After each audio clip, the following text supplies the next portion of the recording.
क्या तुम मेरे एक दिन के बॉयफ्रेंड बनोगे? उस लड़की के कहे ये शब्द मेरे कानों में गूंज रहे थे। मैं हक्का बक्का सा उसकी तरफ देखने लगा। काली लंबी जुल्फें और मुस्कुराते चेहरे के बीच चमकती उसकी दो आंखें मेरे दिल को धड़का गईं। एक अजनबी लड़की के मुंह से इस तरह का प्रस्ताव सुनकर आप अंदाजा लगा सकते हैं कि मुझ पर क्या बीत रही होगी। मैं अच्छे घर का होनहार लड़का हूँ। प्यार और शादी को लेकर मेरे विचार बिल्कुल स्पष्ट हैं। बहुत पहले एक बार प्यार में पड़ा था, पर हमारी लव स्टोरी अधिक दिनों तक नहीं चल सकी। लड़की बेवफा निकली। वह न सिर्फ मुझे बल्कि दुनिया छोड़कर चली गई और मैं अकेला रह गया। लाख चाहकर भी मैं उसे भुला नहीं सका। सोच लिया था कि अब अरेंज मैरिज करूँगा। घर वाले जिसे पसंद करेंगे उसे ही अपना जीवन साथी मान लूँगा। अगले महीने मेरी सगाई है। लड़की को मैंने देखा नहीं है, पर वह घर वालों को बहुत पसंद आई है। फिलहाल मैं अपने मामा के घर छुट्टियां बिताने आया हूँ। मेरे घर पहुँचते ही सगाई की तैयारियां शुरू हो जाएंगी। बोलो ना, क्या तुम मेरे साथ? उसने फिर अपना सवाल दोहराया। मैं तो आपको जानता भी नहीं, फिर कैसे? मैं उलझन में था।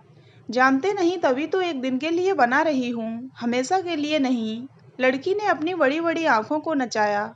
दरअसल 2-4 महीनों में मेरी शादी हो जाएगी। मेरे घर वाले बहुत रूढ़वादी हैं। बॉयफ्रेंड तो दूर, कभी मुझे किसी लड़के से दोस्ती भी नहीं करने दी। मैंने अपनी ज़िंदगी से समझौता कर लिया है। घर वाले मेरे लिए जिसे ढूंढेंगे उससे आंखें बंद कर शादी कर लूँगी। मगर मेरी सहेलियां कहती हैं कि शादी का मज़ा तो लव मैरिज में है, किसी को बॉयफ्रेंड बनाकर ज़िंदगी एंजॉय करने में है। मेरी सभी सहेलियों के बॉयफ्रेंड हैं, केवल मेरा ही कोई नहीं है। यह भी सच है कि मैं बहुत संवेदनशील लड़की हूँ। किसी से प्यार करूँगी तो बहुत गहराई से करूँगी। इसी वजह से इन मामलों में फंसने से डर लगता है। मैं जानती हूँ कि मैं तुम्हें आजकल की लड़कियों जैसी बिल्कुल नहीं लग रही हूँ, बट बिलीव मी, ऐसी ही हूँ मैं। फ़िलहाल मुझे यह महसूस करना है कि बॉयफ्रेंड के होने से ज़िंदगी कैसा रुख बदलती है, कैसा लगता है सब कुछ। बस यही देखना है मुझे। क्या तुम इसमें मेरी मदद नहीं कर सकते? कर सकता हूँ, पर कहीं मेरे मन में तुम्हारे लिए फीलिंग्स आ गई तो क्या है, वन नाइट स्टैंड की तरह हमें एक दिन के इस अफेयर को भूल जाना है। यह सोच कर ही मेरे साथ आना। बस एक दिन खूब मस्ती करेंगे, घूमेंगे फिरेंगे। बोलो क्या कहते हो? वैसे भी मैं तुमसे 5 साल बड़ी हूँ। मैंने तुम्हारे ड्राइविंग लाइसेंस में तुम्हारी उम्र देख ली है। यह लो, रास्ते में तुमसे गिर गया था, यही लौटाने आई थी।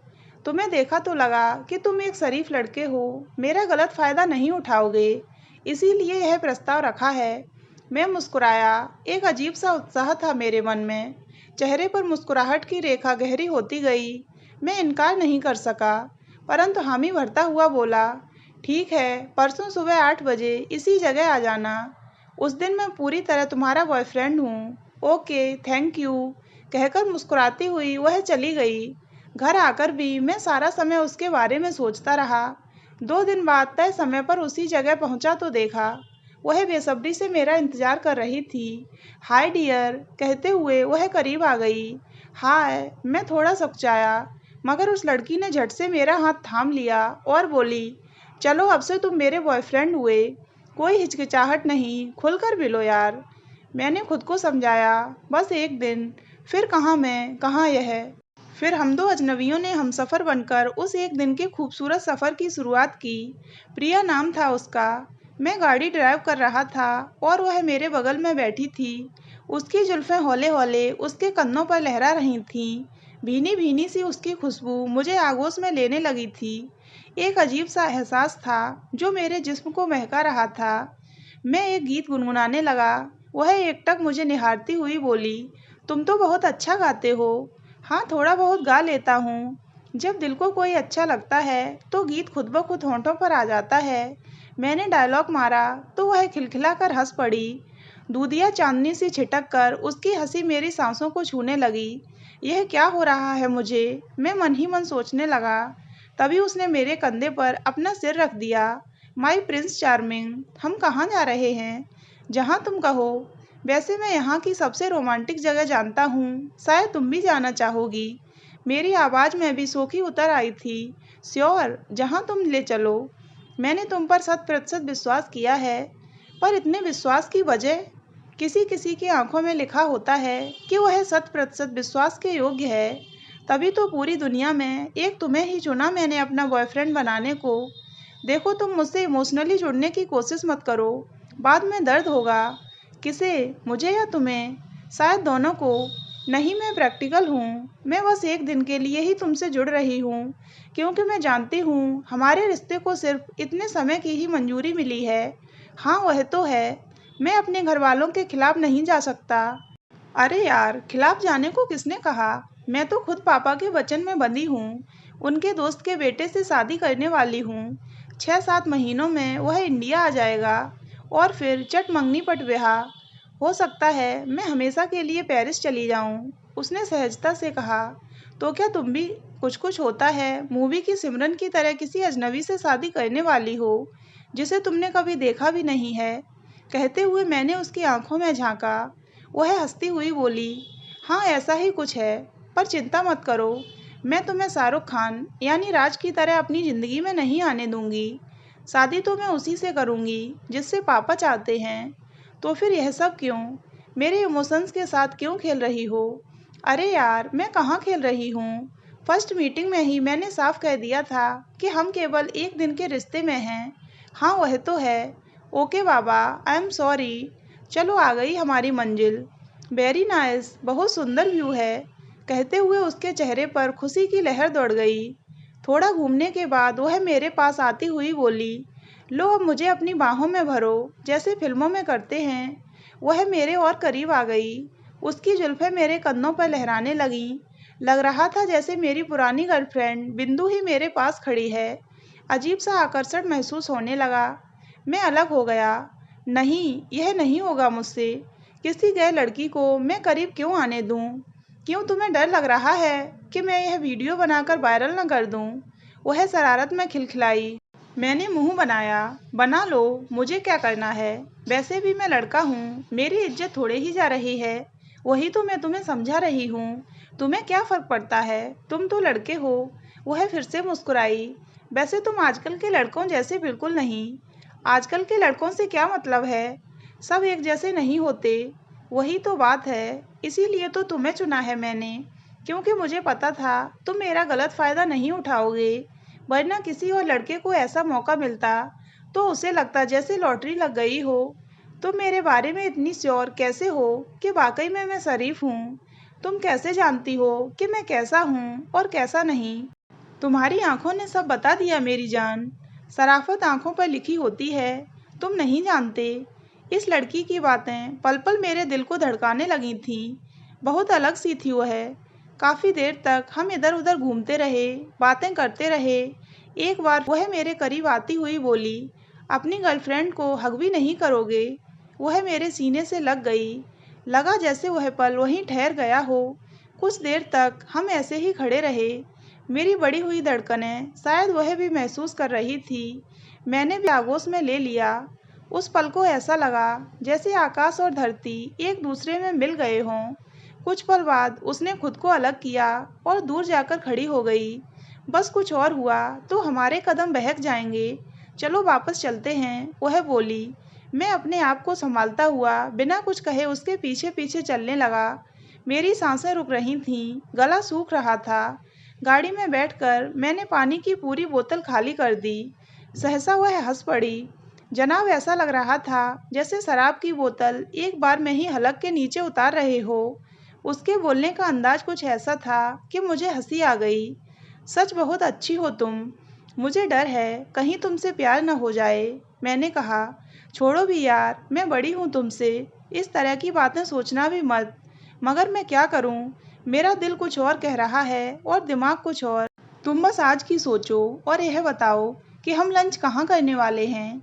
एक बेहतरीन जगह है मेरे दिमाग में, बिंदु के साथ आया था एक बार, चलो वहीं चलते हैं। मैंने वृंदावन रेस्टोरेंट की तरफ गाड़ी मोड़ते हुए कहा। घर के खाने जैसा बढ़िया स्वाद होता है यहाँ के खाने का, और अरेंजमेंट देखो तो लगेगा ही नहीं कि रेस्टोरेंट आए हैं। गार्डन में बेंत की टेबल कुर्सियाँ रखी हुई हैं। रेस्टोरेंट पहुंचकर उत्साहित होती हुई प्रिया बोली, सच कह रहे थे तुम। वाकई लग रहा है जैसे पार्क में बैठकर खाना खाने वाले हैं हम। हर तरफ ग्रीनरी, सो नाइस। सजावटी पौधों के बीच बेंत की बनी डिजाइनर टेबल कुर्सियों पर स्वादिष्ट खाना मन को बहुत सुकून देता है ना? मैं खामोशी से उसका चेहरा निहारता रहा। लंच के बाद हम दो एक जगह और गए, जी भरकर मस्ती की। अब तक हम दोनों एक दूसरे से खुल गए थे। बातें करने में भी मज़ा आ रहा था। दोनों ने ही एक दूसरे की कंपनी बहुत एंजॉय की थी। एक दूसरे की पसंद नापसंद, घर परिवार, स्कूल कॉलेज की कितनी ही बातें हुईं। थोड़ी बहुत प्यार भरी बातें भी हुईं। धीरे धीरे शाम हो गई और उसके जाने का समय आ गया। मुझे लगा जैसे मेरी रूह मुझसे जुदा हो रही है हमेशा के लिए। कैसे रह पाऊंगा मैं तुमसे मिले बिना? नहीं प्रिया, तुम्हें अपना नंबर देना होगा मुझे, मैंने व्यथित स्वर में कहा। Are you serious? Yes I am serious. मैंने उसका हाथ पकड़ लिया। मुझे नहीं लगता कि अब मैं तुम्हें भूल सकूंगा। No Priya, I think I like you very much. वह डील ना भूलो मयंक, प्रिया ने याद दिलाया।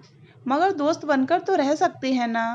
नो, मैं कमज़ोर पड़ गई तो यह रिस्क मैं नहीं उठा सकती। तो ठीक है, आई विल मैरी यू, मैंने जल्दी से कहा। उससे जुदा होने के ख्याल से ही मेरी आंखें भर आई थीं। एक दिन में ही जाने कैसा बंधन जोड़ लिया था उसने कि दिल कर रहा था हमेशा के लिए वह मेरी जिंदगी में आ जाए। वह मुझसे दूर जाती हुई बोली, गुड बाय मयंक, मैं शादी वहीं करूँगी जहाँ पापा चाहते हैं। तुम्हारा कोई चांस नहीं, भूल जाना मुझे। वह चली गई और मैं पत्थर की मूर्त बना उसे जाते देखता रहा। दिल भर आया था मेरा। ड्राइविंग सीट पर अकेला बैठा अचानक फपक फपक कर रो पड़ा। लगा जैसे एक बार फिर से बिंदु मुझे अकेला छोड़कर चली गई है। जाना ही था तो फिर ज़रूरत क्या थी मेरी ज़िंदगी में आने की? किसी तरह खुद को संभालता हुआ घर लौटा। दिन का चैन, रात की नींद सब लुट चुकी थी। जाने कहाँ से आई थी वह और कहाँ चली गई थी। पर एक दिन में मेरी पूरी दुनिया बदल गई थी। देवदास बन गया था मैं। इधर घरवाले मेरी सगाई की तैयारियों में लगे थे। वे मुझे उस लड़की से मिलवाने ले जाना चाहते थे जिसे उन्होंने पसंद किया था, पर मैंने साफ इनकार कर दिया। मैं शादी नहीं करूँगा। मेरा इतना कहना था कि घर में कोहराम मच गया। क्यों, कोई और पसंद आ गई? माँ ने अलग ले जाकर पूछा। हाँ माँ, मैंने सीधा जवाब दिया। तो ठीक है, उसी से बात करते हैं। पता और फ़ोन नंबर दो। मेरे पास कुछ नहीं है। कुछ नहीं है? यह कैसा प्यार है? माँ ने कहा। क्या पता माँ, वह क्या चाहती थी। अपना दीवाना बना लिया और अपना कोई अता पता भी नहीं दिया। फिर मैंने उन्हें सारी कहानी सुनाई तो वे खामोश रह गईं। 6 महीने बीत गए। आखिर घर वालों की जिद के आगे मुझे झुकना पड़ा। लड़की वाले हमारे घर आए। मुझे जबरन लड़की के पास भेजा गया। उस कमरे में कोई और नहीं था। लड़की दूसरी तरफ चेहरा किए बैठी थी। मैं बहुत अजीब महसूस कर रहा था। लड़की की तरफ देखे बगैर मैंने कहना शुरू किया, मैं आपको किसी भ्रम में नहीं रखना चाहता। दरअसल मैं किसी और से प्यार करने लगा हूँ और अब उसके अलावा किसी से शादी का ख्याल भी मुझे रास नहीं आ रहा। आई एम सॉरी, आप इस रिश्ते के लिए न कह दीजिए। सच में न कह दूं? लड़की के स्वर मेरे कानों से टकराए तो मैं हैरान रह गया। यह तो प्रिया के स्वर थे। मैंने लड़की की तरफ देखा तो दिल खुशी से झूम उठा। यह वाकई प्रिया ही थी। तुम? हाँ मैं। कोई शक? वह मुस्कुराई। पर वह सब क्या था प्रिया? दरअसल मैं अरेंज नहीं, लव मैरिज करना चाहती थी। अतः पहले तुमसे प्यार का इजहार कराया, फिर इस शादी के लिए रजामंदी दी। बताओ कैसा लगा मेरा सरप्राइज? बहुत खूबसूरत। मैंने पल भर भी देर नहीं की कहने में और फिर उसे बाहों में भर लिया। तो दोस्तों, अगर आपको ये कहानी अच्छी लगी हो तो वीडियो को लाइक करें और हमारे चैनल को सब्सक्राइब अवश्य करें।